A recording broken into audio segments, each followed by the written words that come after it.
And good Friday afternoon, Ryan Belmore here, and we are joined today by Mr. Frank Prosnitz as well for our monthly chat, where every month we chat with the vice mayor or the mayor or a member of Newport City Council, and we are lucky today because we have Mayor Jeanne-Marie Napolitano. Hi, Mayor. Hi, how are you? I'm doing great. It's Mr. Prosnitz. There we Hi, go. Frank. And good afternoon. Good afternoon to you. It is afternoon.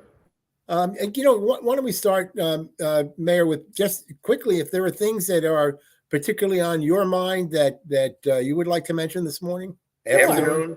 Sure. One of the things is they had their first meeting of the charter review last night. Well, actually, it was the second meeting.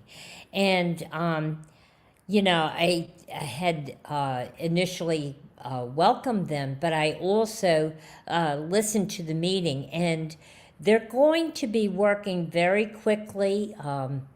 They have chosen a chair and then basically a secretary or administrator to get the notes out. But they also want to know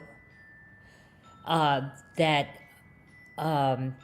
if they could utilize the services of perhaps the city's website to engage the public, which I think is a great idea. I don't see any problems with that. So there'll be something shortly on the website.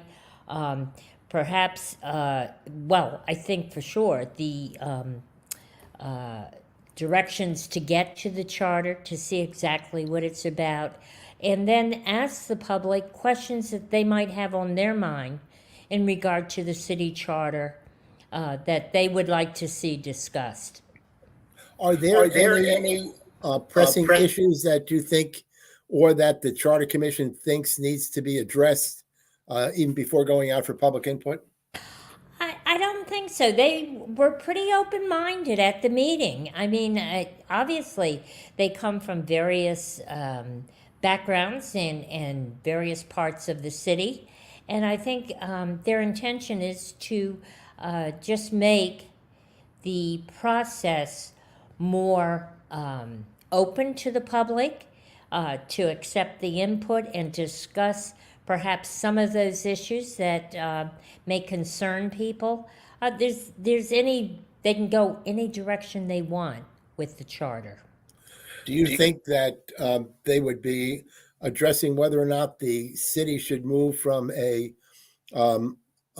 administrator type system to a full-time mayoral system? I think people have they're very confused on that issue. You can still have a mayor and an administrator. You can still have a mayor that is elected by the people, but you can have a town administrator or a town manager. Personally, I think that system works well. So there are some communities that have moved towards term limits. Town of Westerly has, which I find to be foolish. They have 2-year terms and they have 2-term limits. I think if you're going to do that, you got to go to 4-year terms. But is there any discussion about term limits in the city? I think there probably will be. And part of the reason is when people get on the council, it usually takes a term of 2 years to really get acclimated to what the various pieces are to the city. So it seems kind of short. If they could extend that, if they could have, Portsmouth has staggered terms so that you don't lose all that corporate knowledge in one, swoop. Right. So I think there's a variety of things if they choose to discuss it, and all the meetings will be recorded and also available to the public. There were a couple of people that were listening in last night. So I think it's going to be a very good commission. I think they're going to get a lot of work done very quickly. Do they have a deadline? And then how does the process work from there? The deadline in the original resolution was May 7th. but there are indications that we can extend that if necessary. Obviously, it has to go to the General Assembly if it's going to be put on a ballot. So that would be before the end of the budget year, which is June 30th. So I do think there's some leeway built in there if they needed some more time. So my guess is the Charter Commission then presents its recommendations to the City Council, which then will determine whether or not they want to put them on the ballot. Correct. Other things that you might have wanted to touch on this morning, this afternoon? Yeah, well, there's, several items that came up the other night.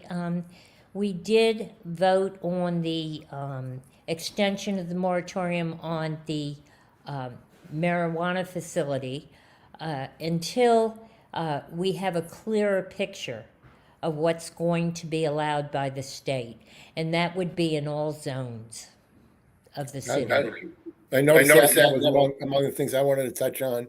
So that's basically just a delaying procedure, waiting for the state to do whatever it's going to do. Right. Also,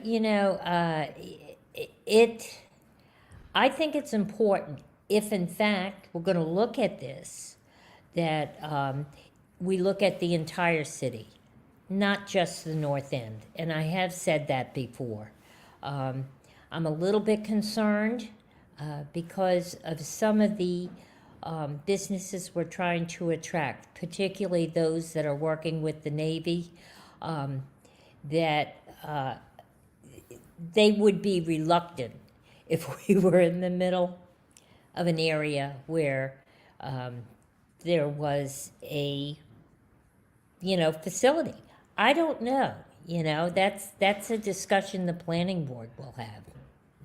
Would it be likely, and this is probably way premature, would it be likely that I'm going to guess the state is going to, everybody around us is approving marijuana sales.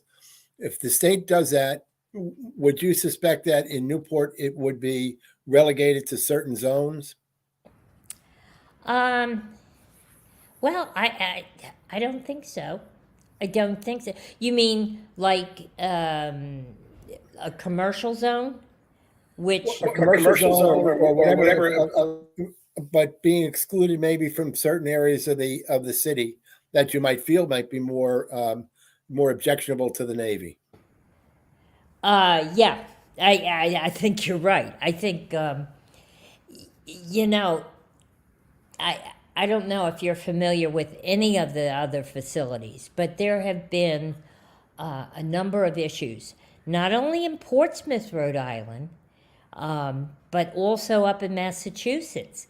And there's times I usually will go to a place off of Adamsville Road. My son owns a restaurant up there, and there are times that in the summer, it can take me anywhere from 10 to 15 minutes to get to his place, just from the exit, which is only probably a mile, because of the traffic caused by a center that's located there. They actually have police directing. All the parking lots are full. It's pretty amazing, but I just don't want to face those kinds of problems in the north end, aside from Navy contractors. Speaking of the north end, where are we with the projects, and are we moving forward? And what have you heard from Carpianato? Well, haven't heard much from Carpianato at this point, but I'm sure COVID has a lot to do with that, because they have properties throughout the state. We have, or the manager has contacted once again the Navy, and they have their own schedule in regard to the Navy hospital, and they're trying to work out details there. Certainly we'll need the help of perhaps our senators down in Washington to see if we can pry the property loose. Why would the Navy be reluctant just to get it off their hands? I think probably because well, for one thing, everybody changes every 2 years. They go to a different duty section or a different duty place. And um, sometimes they really lack the continuity of what they're doing with their property. Now, my understanding is they're going to do some expanding of the Navy. But I don't believe that this property in particular is involved. Um, so it's like you're dealing with a whole new team every 2 years.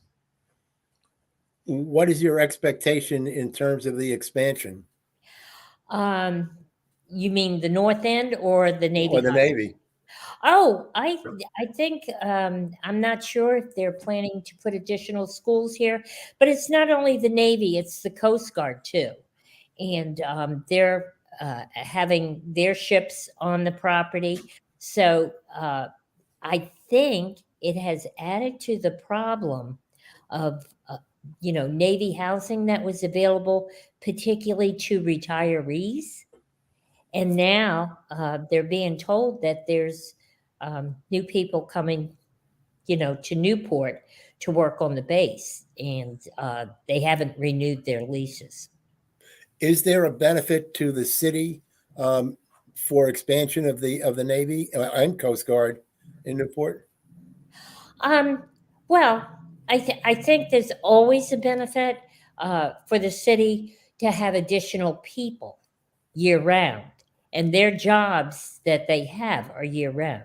I think that would be a benefit, but a direct benefit, uh, there is some accommodation that is made for Navy dependents with schools, things like that. So, I also saw on the agenda there was a resolution calling for an additional $12.5 million for the sewage treatment system. yeah. What's that all about? And will that lead to a bond? And how much money has already been allocated for that? I don't know the exact amount, but I can tell you it's hundreds of millions. We are under a consent decree, and this was part of the consent decree. And every few years, we review what we've done and how we're moving forward. They certainly wanted us to do a certain scope of work, and the city put in for something, say, a little different, which was they wanted to make sure that the property at Long Wharf and all the adjacent sewers and all were totally clean. So that is what this project, that's what they have asked of the government, that we can do that instead of moving forward with a number of other projects. And will it require a bond? I don't believe so at this point. We do have some COVID money for infrastructure that may or may not be able to be used for that purpose. And certainly anything that we can do to improve the area of the point, which long suffered with flooding, um, I think would be a good thing for our neighborhoods. How long is the project expected to take, and what is the ultimate goal? I think to clean all the lines, it's pretty involved. I'm not an engineer, but according to the data that we were provided, it's a modification and to do an alternate master plan for all the lines at Long Wharf, and to make sure that the work that we've already done continues to be in tip-top shape. The separation of the sewer and the water, or the sewer and the SSOs, have continued throughout the city, throughout the year. They have for years, and it's a huge project. I think when they first came to us, it came to a total of something around $400 million. So you can imagine that we have to be very careful in how we allocate that money. And the department has worked hand in hand with the EPA and other officials to make sure we're doing the right job and doing it the right way. We can't do everything at once, but we will continue to work on this. Do you think funds from the infrastructure bill that was passed you'll be able to use some of those funds for this project? I would hope so. That would be, fabulous if we could.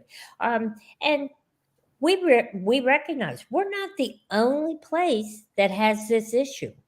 There are a lot of places that have issues similar to this, not only in Rhode Island, but all over the United States. So, but I would hope that we would be able to use some of that funding to improve this system. Speaking about the federal funding, the CARES Act, has the city council allocated that money yet? No, we haven't allocated it. In fact, they had put a message up on the website, and they were asking for public input, and they're taking the public input and they're prioritizing it. And we should have some sort of report shortly as to what the public has asked for and what we absolutely have to do in terms of keeping the city steady. How much money is involved, do you know? For infrastructure, I believe $7 million for the city. I know it seems that the state is pretty slow in allocating the funds as compared to some other states. Yeah, so it's very slow. I agree. Yeah, other projects that are ongoing that we should be aware of? Well, aside from the North End, certainly the school department. And right now, the question is about right sizing.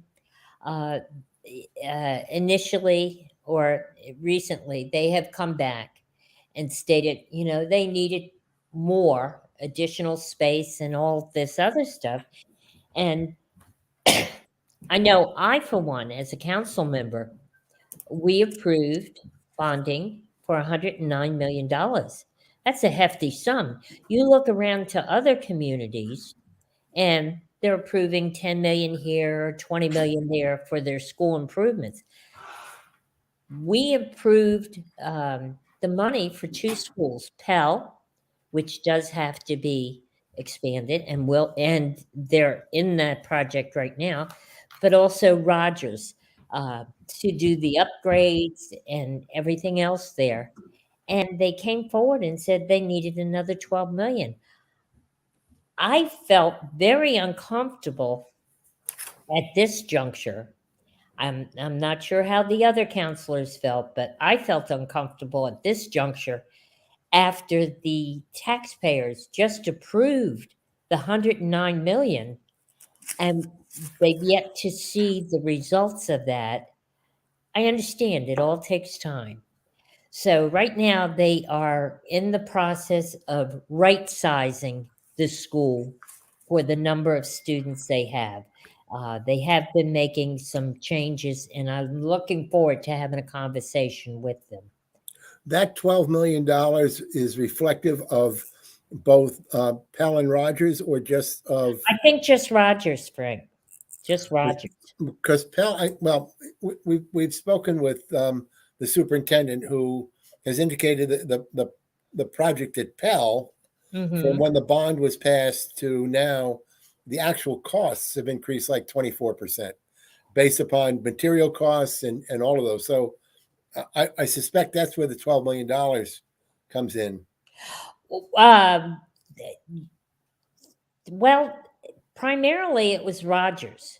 They said that the rooms, when they originally sized them and everything else, they have now been working to make them somewhat more or more accommodating to the actual population.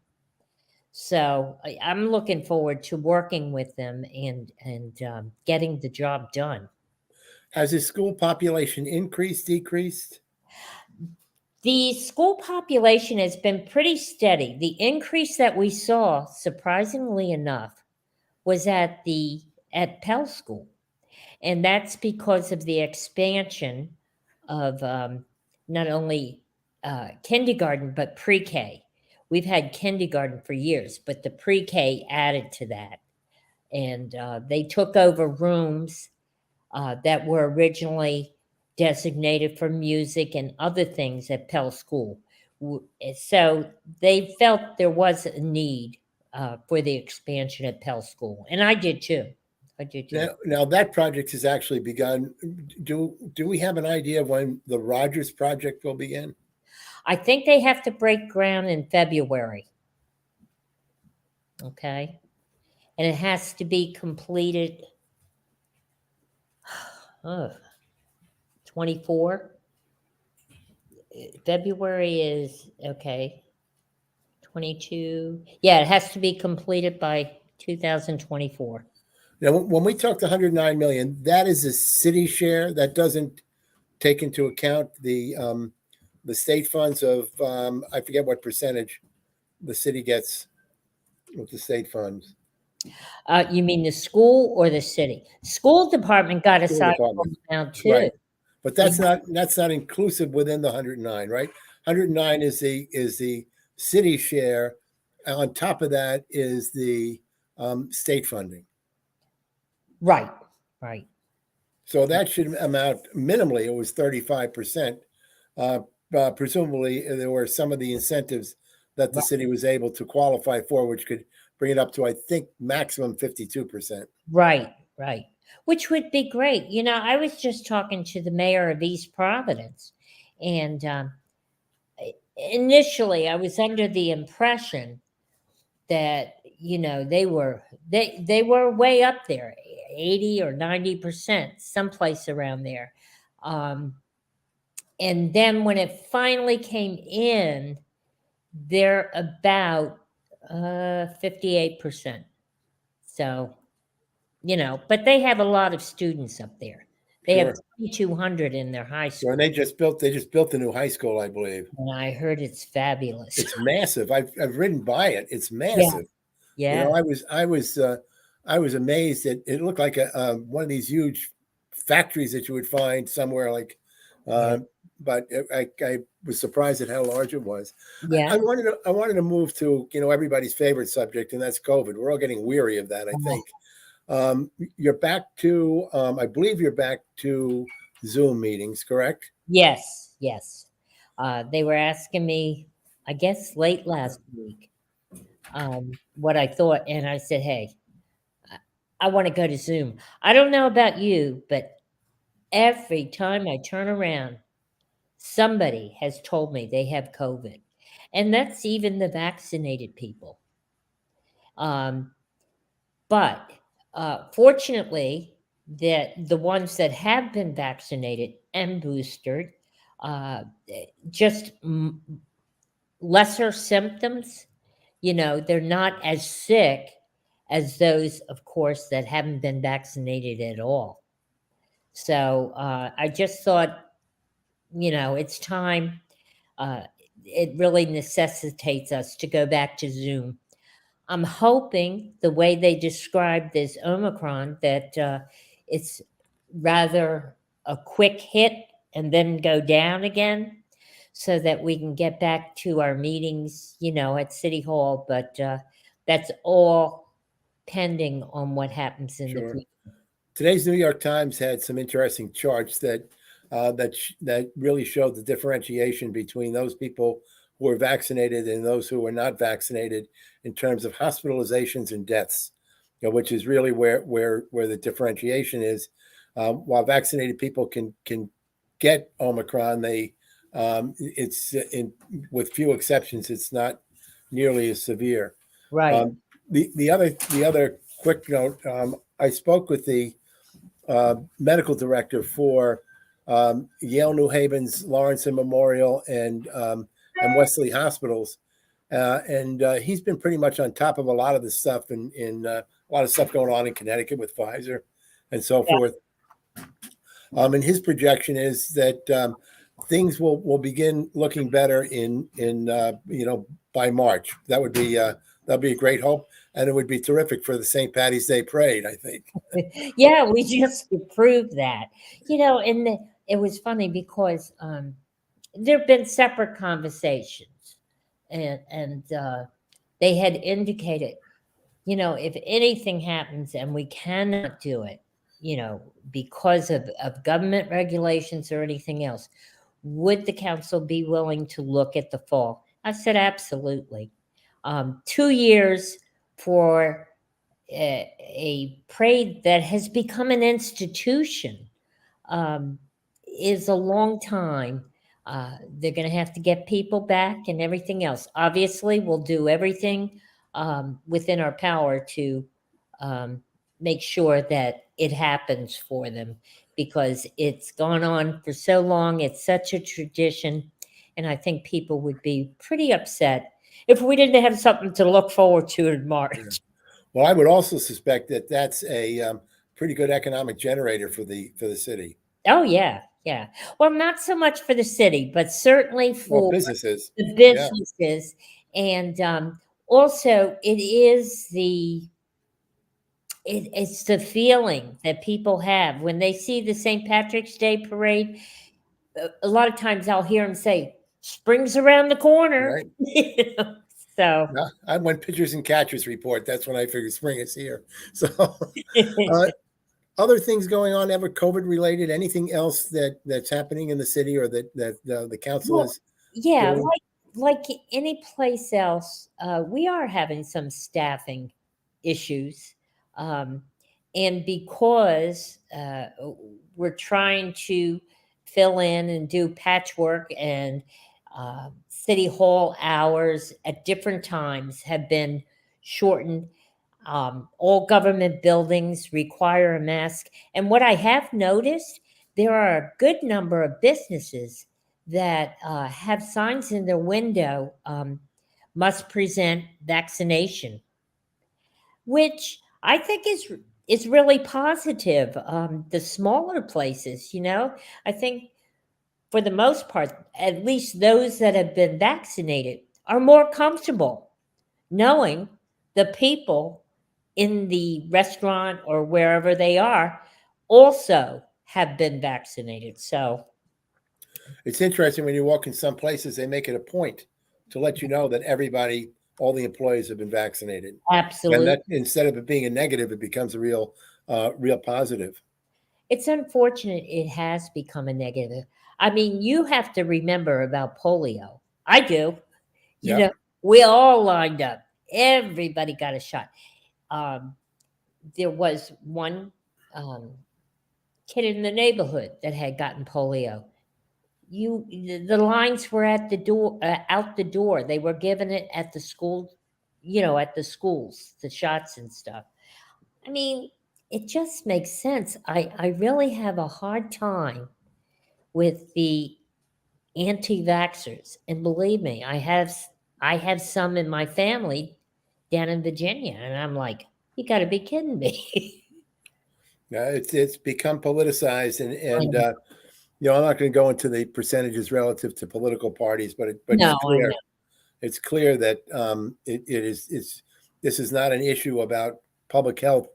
No, It's become an issue of politics that has um, really gotten into the whole public health thing, and it's really unfortunate. absolutely. It's truly unfortunate. You've council has begun or is in the midst, I presume, of developing its budget for the next fiscal year. Yes, and I believe it'll be presented in February. Um, I'm gonna double check because they want to take into account the information they're receiving from the public on the COVID money too. So we should have a budget then, and then the process begins. We did have a meeting with the school department, and they wanted a predictable budget. Unfortunately, I couldn't attend, but I had let them know ahead of time. I would be very hard pressed at this juncture to say, oh, yeah, we'll provide you predictability. I'd like predictability for the city budget. I don't see that happening necessarily. As I understand state law, you're not allowed to reduce the school budget, Right. but you could level fund. Well, we do level fund. We fund every single year.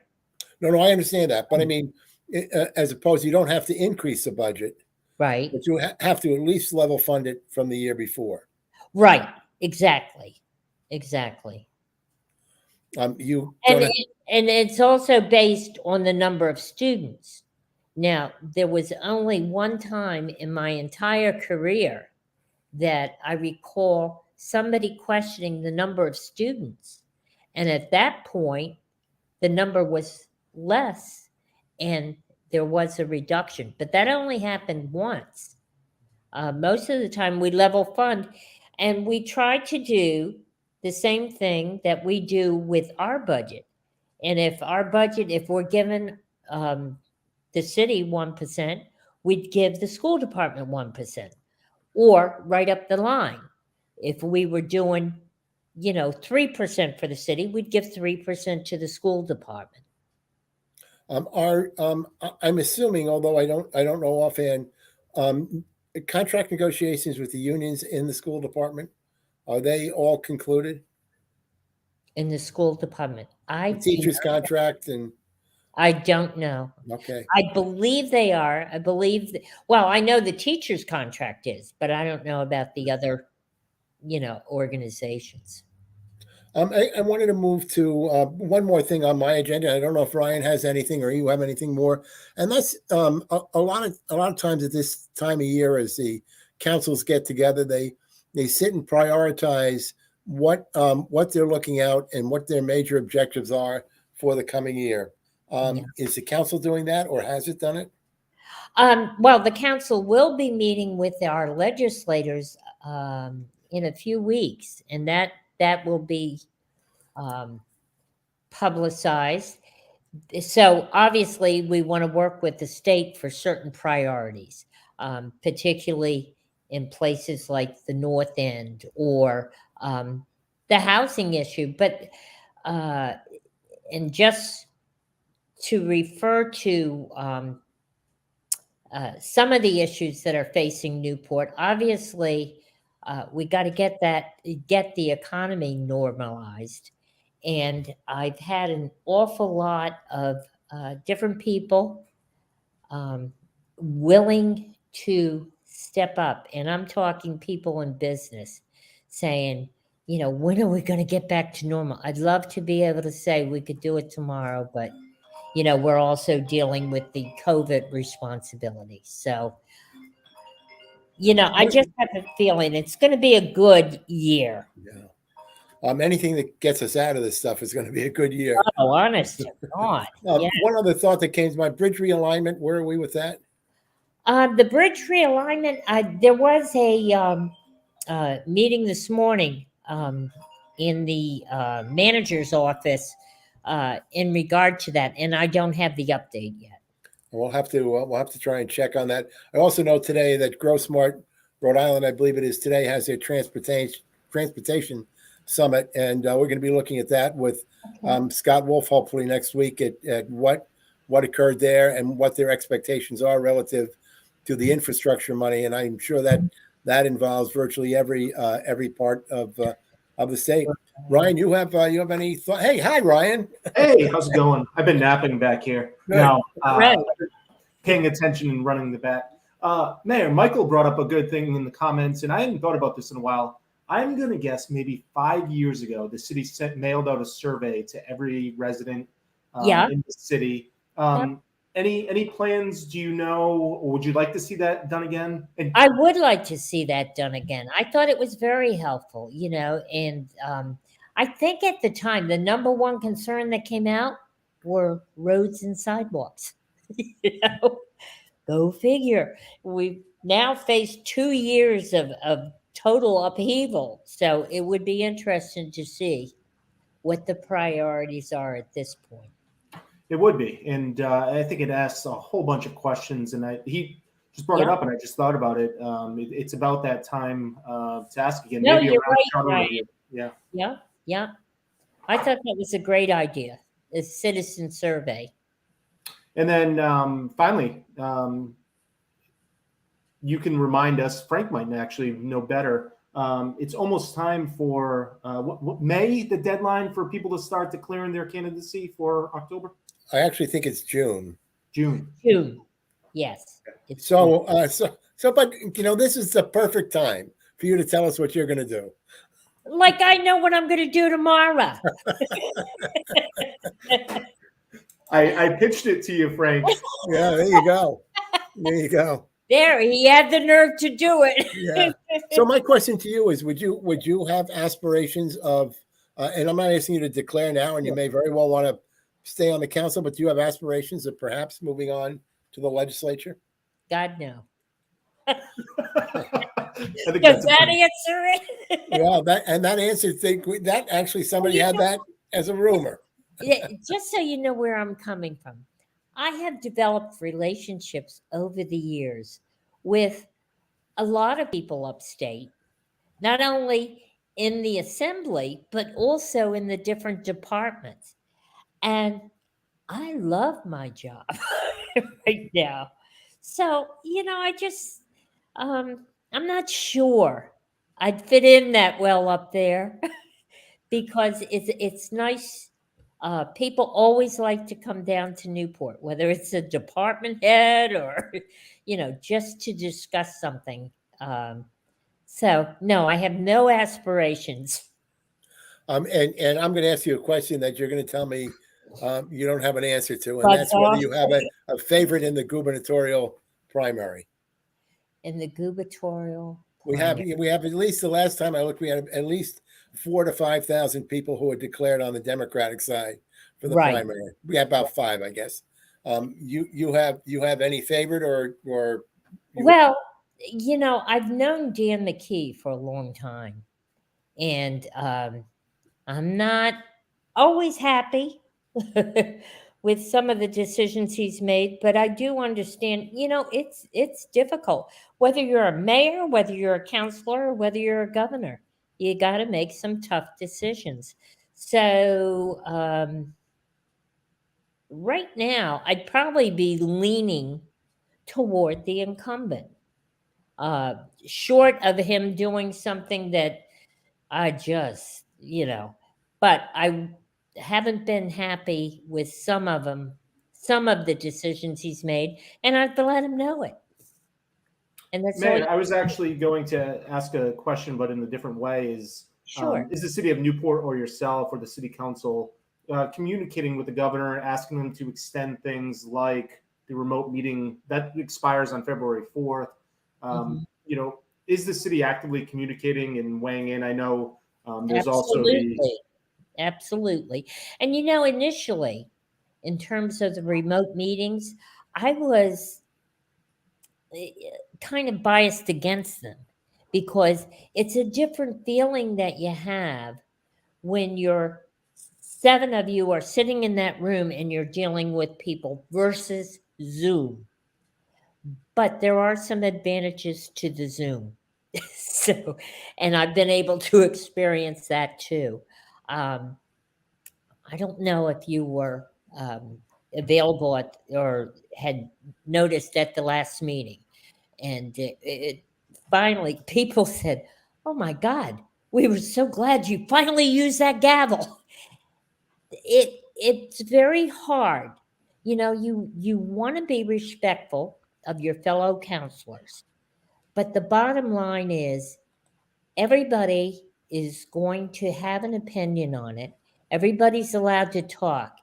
And it's really, in my opinion, it's rude to overtalk when another counselor is speaking. And I said that from the floor. I said, we don't interrupt, in each other when we're speaking. You don't do that because people get turned off.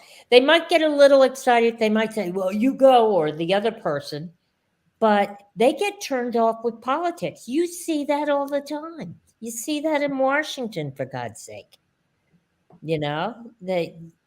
It's just not in. I think we need to return to some civility. I really do. You don't have That's that's a great note to close on, I think. I got one more. I always like to end with a fun. Okay. You're a troublemaker, Ryan. No, I like to, favorite movie or show ever filmed in Newport. Favorite movie or show? I think True Lies. Okay. All right. That's it. Hocus Pocus was pretty good, though. That was Yes. fun. That was fun. And we'll see that next fall come out, or Yeah. this fall. This fall. Yep. All right, Frank. Now I'm done. All right. Well, Mayor, thank you so much. It's wonderful that we do this on a monthly basis. A great way to keep up on a number of things. We really appreciate that, and I'm sure a lot of our viewers do as well. But thank you for being with us. Thank you for inviting me and giving me the opportunity to speak with the citizens of Newport. I think it's important too. Very All good. right, thank you, Mayor. Good to see you. Okay, you too. And thanks for the technical help, Brian. That's what I'm here for. That's why I stay in the background. All right. That is Mayor Jeanne-Marie Napolitano. Mr. Prosnitz, thanks for organizing this once again. Well, thank you. This is a lot of good stuff, I think, and we're going to try to be in touch with the city manager later today and find out what happened to that meeting today relative to the bridge realignment, whether or not there's any news that comes out of that. But lots of good stuff, and I had been unaware that the schools had asked for another $12 million for the building project. That's interesting as well. But I'm sure we're going to have the. Is it next week or the week after that we'll have the superintendent on? Be able to ask her as well. Trying to pull that up as quick as I could, and we will have her on soon. And if you give me 30 seconds here, we have her on. Superintendent Colleen Burns-Tremaine will join us on January 26th, according to my calendar, at 1:30 p.m. And of course, if you sign up for What's Up Newp's newsletter, which you can just do at What'sUpNewp.com, you'll be well aware when the superintendent is going to join us. Of course, if you missed any portion of this conversation, you can find it on What'sUpNewp.com, and you can share with your friends, family, neighbors, enemies, and everybody else. All right, Mr. Prosnitz. Thank you, Ryan. And thank you, and I will talk to you soon. On behalf of Frank Prosnitz, as well as all of us here at What's Up Newp, we want to thank Jeanne-Marie Napolitano for taking the time out of her day to join us and to chat with us, as well as to chat with all of you. Thank you for all the comments and suggestions, both on Facebook as well as by email. If there was anything we did not get to, we will try to. Thanks for watching.